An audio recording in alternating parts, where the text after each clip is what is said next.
Hi everyone, welcome to week 9, Friday, May 29th. I am just going to do a quick check-in video to give you some context for the module slides that I just posted for module 22.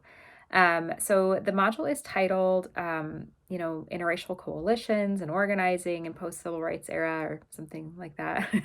And it is about that. I do draw on interracial organizing and sort of coalition building around specific issues, namely police brutality, anti-Klan activism, drawing from that reading that I assigned for this module by Brian Bankin. But I'm also hoping with this module give you a little bit of further historical context that will be helpful when you're digesting all of the news stories that you're hearing, all of the posts that you're probably seeing on social media regarding the outrage and anger that's being expressed in Minneapolis over the death of George Floyd.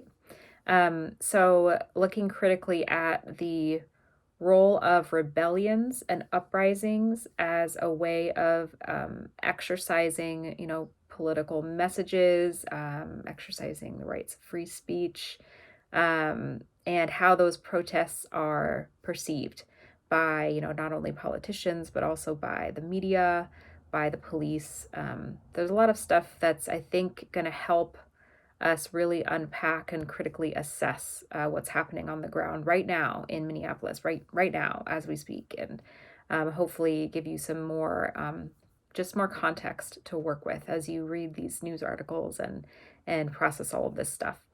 It's a really interesting week for the First Amendment. I got to tell you, it's like what weird timing that this is happening, and I was already planning on talking about, organizing over police brutality, and then one specific thing I really wanted to talk about with this module was the way in which different forms of speech are framed under the First Amendment. So specifically thinking about the organization against the KKK in the 1980s that Brian Bankin talks about, and how anti-Klan protesters really critiqued this notion that the Klan should be the beneficiary of First Amendment protections. And they had a very different experience with how they voiced their concerns and the response that they got from the police.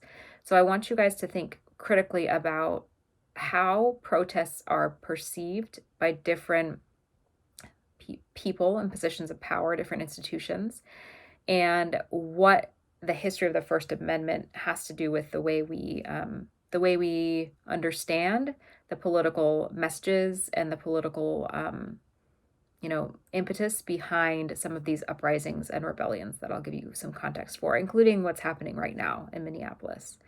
And then, of course, there's a whole other thread to the First Amendment stuff that's happening this week because President Trump just issued this executive order, curtailing the protections, or saying that he was going to curtail some of the protections that social media companies enjoy, claiming that, Twitter basically had censored him and that this was a threat to free speech, especially the free speech of conservatives.